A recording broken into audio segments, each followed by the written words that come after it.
Cast first, sponsored by Matex Heating, Cooling, and Plumbing. Well, after another very sunny and nice day across Central Illinois, we're taking a look downtown, or I should say down towards campus, on the Roofing Illini Bratcher weather camera. Looking good, but those temperatures once again falling off with the clear skies that we've got out there tonight. Temperature now down to 34 in Champaign. You know where we're headed, back down to those 20s once again by the time we hit tomorrow morning. So another cool one, a little frosty start to your Thursday coming up. We've still got some really nice weather coming up here through the rest of the week. We'll talk about that in the forecast when we come back. WCIA 3 News starts right now. Now on WCIA 3 News. 24 hours and several semi-rollovers. Why state troopers say it could have all been prevented. Plus, Speaker Michael Madigan wasn't in court today, but his allies were. The latest in the ComEd bribery case. And it'll be a little late night for the Illini, but they're expected to play one of their biggest games in more than a decade.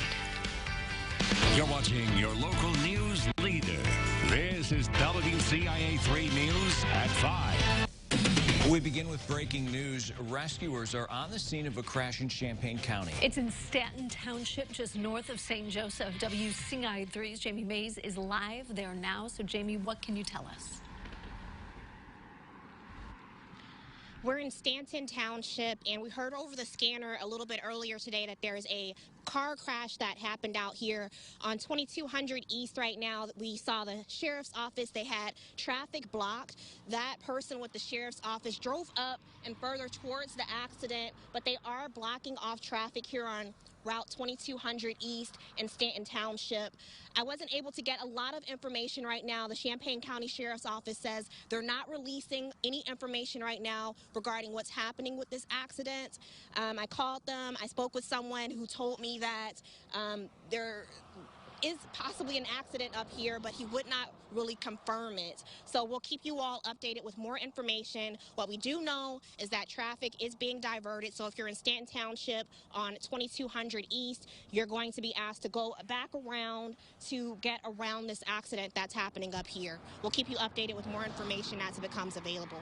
All right, Jamie, thank you so much. In other news, Central Illinois has seen several rollovers in just the last 24 hours. A lot of times it's driver fatigue, driver illness. Whatever the reason, it may be a sign drivers need to be more careful. The first of these three was yesterday a little after 2. That was on I-74 in Vermilion County. The second was early this morning around 3. That was on I-74 by St. Joseph. And around 9 this morning. And lastly, a crash at the intersection of Highway 150 and 47 in Mahomet. We don't know yet what caused them, but state troopers say they're often avoidable. WCIA 3's Courtney Bunting is with us now. Courtney, it's a lot in a very short amount of time. Jennifer, it absolutely is, just since yesterday afternoon, as you mentioned. And in these cases, everyone is okay, but when a crash like that can happen in a split second, they can often have tragic consequences. A lot of these types of crashes happen because of driver fatigue. Semi-drivers spend a lot of time on the road, so they can get worn out. Illinois state troopers say the best thing to do for them is to find the nearest spot to rest. There were even some trucks, they say, that slow down automatically if the driver has been going too long without a break. In light of recent events with a couple of crashes in the last couple of days in the area, it's drivers that have just run off the road for whatever reason. And fortunately, you know, we haven't had anybody seriously injured or killed because of that, but that's not always the case. In the crash yesterday afternoon, a truck hit a driver that was pulled over for a mechanical issue. The best thing to do in that case, if you are someone who's pulled over on the side of the road, is always have someone designated to watch the road while you're working on your vehicle to make sure you can get out of the way if a driver is headed toward you. Take it from a state trooper. They gave me that advice. They say they spend a lot of time pulled over on the side of the road. And another big cause, of course, for these types of crashes can be distracted drivers. Same thing in that case is if you have to do something that will likely take your eyes or even your mind off the road, maybe you're having a Bluetooth conversation that could be distracting, of course, pull over so you can finish that up safely. Live in the newsroom, Courtney Bunting, WCIA 3, your local news leader. Some good advice, Courtney. Thank you so much. And we have a follow-up on a deadly crash from earlier this year. A man was fined $500 for a traffic accident accident that resulted in the death of a Muhammad man who was riding his bicycle. Roman Sidoric was driving a semi on Route 47 when he and 46-year-old David Powell crashed.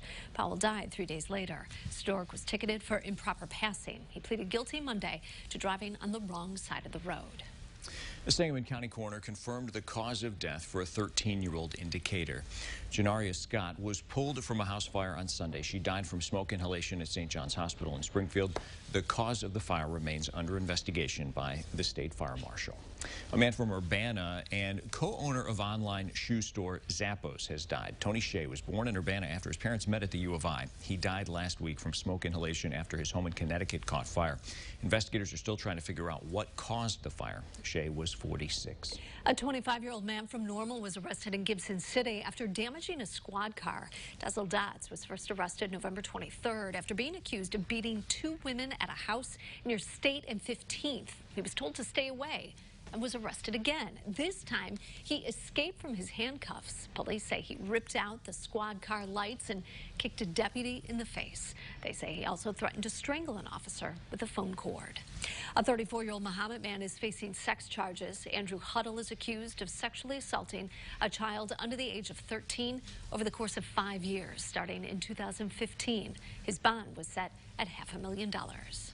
Here's a follow-up on an attempted bombing in Champaign. A man who threw a bomb at a Champaign women's clinic now says he didn't feel right about what he was doing. Joe Morse was arrested in 2017. He was part of a militia in central Illinois led by Michael Harry, whose trial for domestic terror resumed yesterday in Minnesota. Star Tribune reports Harris claimed he tried to sabotage the clinic bombing. He told jurors he left a piece of masking tape on the bomb he threw, hoping it wouldn't go off.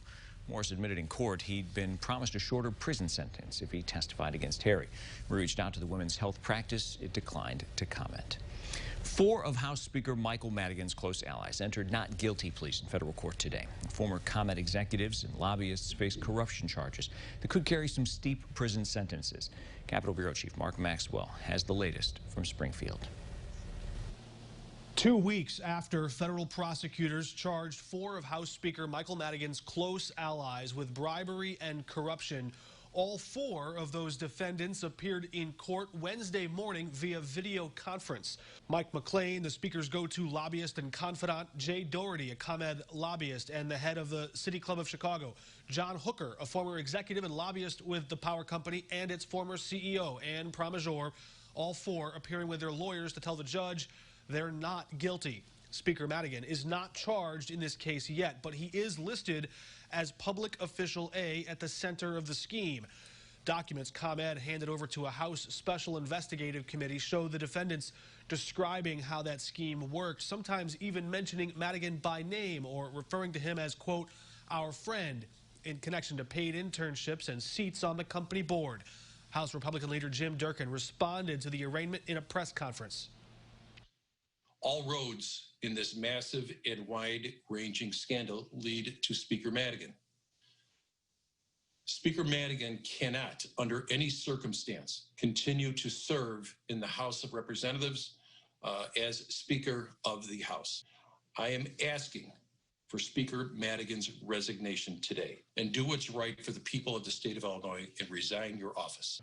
Durkin says he plans to run for Speaker himself, even though his party is in the super minority. Democrats, who hold 73 seats, need to find 60 votes to name a Speaker next month. Madigan says he will run for Speaker again to extend his record run, longest-serving Speaker in American history. Already, 19 Democrats have already pledged to oppose his nomination, leaving him short of the 60 votes he would need. And on Tuesday, Representative Kathleen Willis, the conference chairperson and a big member of Madigan's own leadership team, joined the ranks against him, breaking with Madigan, saying she too will vote to oppose him in his run to become reelected as Speaker in 2021. Reporting in Springfield, Mark Maxwell. Those 4 defendants are scheduled to appear in court again in February. Health departments have threatened violations against businesses that don't abide by the new rules. Why that won't be the case in one city. Plus, another city is questioning how the county is handling COVID-19 enforcement, why it's concerned.